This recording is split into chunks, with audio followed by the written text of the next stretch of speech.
वळूया पुढील बातमीकडे। बातमी कोल्हापूरमधून आहे। प्रकाशकाला जीवे मारण्याची धमकी देणाऱ्या आमदार संजय गायकवाडांवर गुन्हा दाखल करण्याची मागणी करत कोल्हापूरकरांनी आंदोलन केले।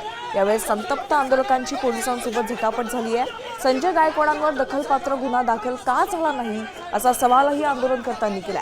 कोल्हापुरातल्या बिंदू चौकामध्ये हे आंदोलन करण्यात आले।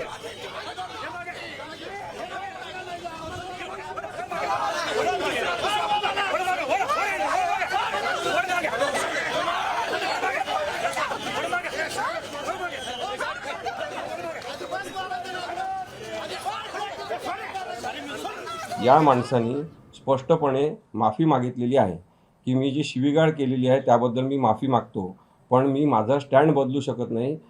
शिवाजी कोण होता हे म्हणणं चुकीचं आहे। बाकीच्या गोष्टींबद्दल मी माफी मागतो असं त्यांनी म्हटलेलं होतं। त्यामुळे त्यांनी आता जो कबुली जबाब दिलेला आहे त्या आधारे त्यांना त्वरित बुलढाण्यामध्ये असतील किंवा कुठे मुंबईला पळून गेलेले असतील, कारण की पळून जाण्याची त्यांची परंपरा आहे। तर ते कुठे पळून गेले असतील तिथून पकडून आणून त्यांना कोल्हापूरच्या पोलीस लॉकअपमध्ये लगेच डांबलं पाहिजे।